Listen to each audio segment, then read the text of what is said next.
Hola amigos, mi nombre es Napoleón Pérez. Estamos en una emergencia y lo más grave es que no sabemos cuánto va a durar. Es cierto que legalmente va a durar 90 días, pero en la práctica pueden ser meses o quizá más de un año. Mientras tanto, las instituciones públicas deben comprar bienes, contratar servicios e incluso alguna obra para prevenir o atender los efectos de esta emergencia. Y para eso pueden recurrir a la contratación directa, que es un método que tiene una particularidad. De las tres fases de la contratación, actuaciones preparatorias, procedimiento de selección y contrato, no se lleva a cabo la etapa intermedia. No hay competencia, no hay selección. ¿Por qué? Porque hay situaciones en las que es muy ineficiente o no vale la pena realizarlo. La emergencia es un buen ejemplo. No podemos esperar un mes, 2 o 3 para disponer de los bienes y servicios. Una institución pública puede haberse desabastecido de servicios y bienes que son esenciales para su funcionamiento, para sus operaciones. Tiene que contratarlo. En los próximos meses seguramente estará disponible la vacuna o el tratamiento retroviral, suponiendo que una de las tantas empresas que está trabajando en ello se adelante y ponga en el mercado estos productos. ¿Para qué vamos a hacer un procedimiento de selección si va a ser la única que se va a presentar y además al precio que quiera? Quiere alquilar un inmueble en una ubicación determinada de la ciudad porque sabe que ahí es de más fácil acceso para la población. Si hace un procedimiento de selección, corre el riesgo de que gane un postor cuyo inmueble está ubicado en un lugar más lejano. Los ejemplos que acabamos de dar nos muestran que es ineficiente realizar un procedimiento de selección en esos casos o no vale la pena. En total son 13 causales de contratación directa. ¿Qué requisitos deben cumplirse para elegir este método de contratación? Primero, sustentar la causal en uno o más informes técnicos y en un informe legal respectivo.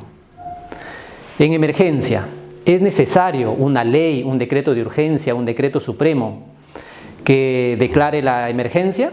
Como regla general no. Cada institución evalúa los hechos y decide si es o no una emergencia y opta por este método de contratación. En cambio, en la emergencia sanitaria sí es necesario que el ente rector lo declare, como ha ocurrido ahora, mediante una norma legal correspondiente. Con esos informes habrá que aprobar la contratación directa en gobiernos regionales, en gobiernos locales, mediante un acuerdo de consejo. En empresas públicas, acuerdo de directorio. Y en las demás instituciones, una resolución del titular de la entidad. Es delegable la facultad para aprobar una contratación directa en algunas contrataciones, como por ejemplo, proveedor único, alquiler de bienes inmuebles y también adquisición, contratación de servicios de publicidad, contratación de defensa jurídica para funcionarios y servidores públicos, contratación de servicios de capacitación y de prestaciones pendientes de contratos declarados nulos y resueltos. Una vez aprobada ya la contratación directa, entonces habrá que realizar las 2 etapas del procedimiento de contratación. De las actuaciones preparatorias, primero, incluirlo en el plan anual. 2, elaborar el expediente de contratación y 3, elaborar las bases. ¿Cuál es el contenido mínimo del expediente de contratación? El requerimiento, la indagación de mercado y la certificación presupuestal.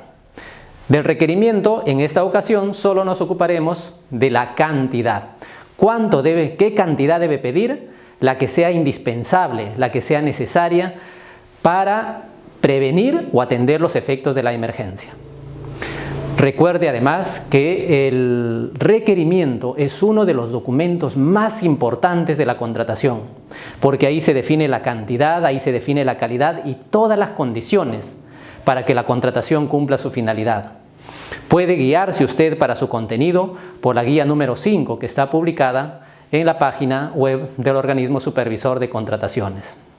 El requerimiento debe ser autorizado por el responsable del área usuaria y entregado al órgano encargado de las contrataciones para que realice la indagación de mercado. ¿Con qué propósito? Primero, saber el precio.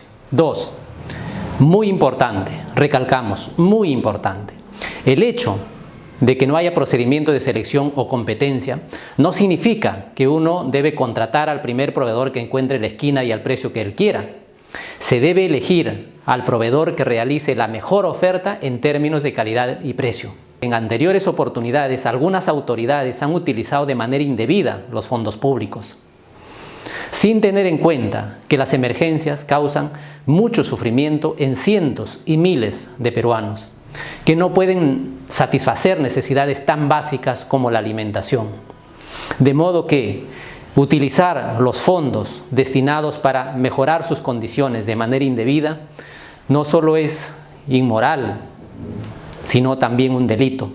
Y tenga en cuenta que esas contrataciones van a ser auditadas por la Contraloría, de modo tal que si encuentran responsabilidad, si encuentran uso indebido de los fondos públicos, pues harán las denuncias correspondientes.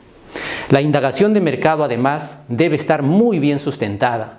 Precisamente, si es que nos hacen una auditoría, entonces tendremos los fundamentos, tendremos el sustento de por qué elegimos a tal o cual proveedor. Finalmente, la indagación de mercado deberá quedar plasmada en el resumen ejecutivo, que deberá elaborarse conforme a los documentos y la directiva que ha aprobado el OCE para ese propósito. Luego se pide la certificación presupuestal y ya estará listo el expediente de contratación y el órgano encargado de las contrataciones también para elaborar las bases. No existe un modelo estándar, puede utilizar el que ha publicado el OCE para otros procedimientos de selección, quítele todo el contenido de la selección. Independientemente de ello, el reglamento exige un contenido mínimo. Primero, el nombre de la contratación. 2, el detalle de las especificaciones técnicas en la contratación de bienes o de los términos de referencia en servicios, o el expediente técnico en caso de una obra. Sistemas de contratación. Si sabe la cantidad, suma alzada. En defecto, precios unitarios. Si va a contratar una consultoría en general o supervisión de obra, tarifas. Los otros sistemas de contratación como porcentajes, honorario de éxito, no viene al caso. Modalidad de ejecución contractual. Si va a comprar equipos, si quiere que el proveedor lo deje instalado, listo para usarlo, entonces llave en mano. Las garantías, fiel cumplimiento, prestaciones accesorias o por adelanto. En caso de contratos de bienes y servicios, solamente será exigible si el monto del contrato es mayor a 100.000 soles. En obras siempre habrá que exigirlo. Y finalmente, la proforma del contrato. Una vez que las bases ya estén listas, entonces habrá que suscribir el contrato. Ahora bien, en la contratación derivada de una emergencia, debido a su naturaleza, el procedimiento también tiene sus propias particularidades. En ese caso, el área usuaria hace su requerimiento, el órgano encargado de las contrataciones, la indagación de mercado para identificar al proveedor que haga la mejor oferta en términos de calidad y precio, y a continuación se le pide que entregue los bienes, que empiece el servicio o que empiece a ejecutar la obra. Y luego, en los 10 días hábiles posteriores, se puede regularizar toda la documentación del proveedor.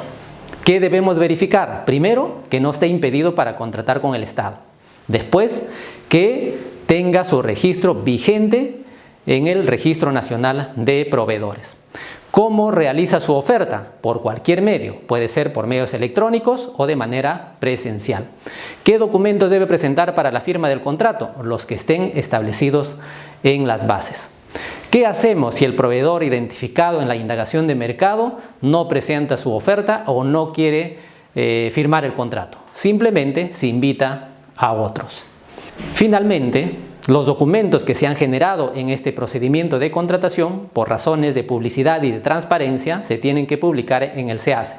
Las bases, el resumen ejecutivo, el documento que contiene la decisión de haber elegido a tal o cual proveedor y el contrato. Nos han hecho algunas preguntas también en estos días. Primero, ¿se puede distribuir la Buena Pro? Si somos excesivamente formalistas con ese nombre, no, porque la Buena Pro es uno de los productos del procedimiento de selección. Pero sí podría distribuirse la contratación. Si en la indagación de mercado se ha verificado que no hay ningún proveedor que pueda atender toda la demanda, entonces se tiene que comprar a más de uno. Otra pregunta.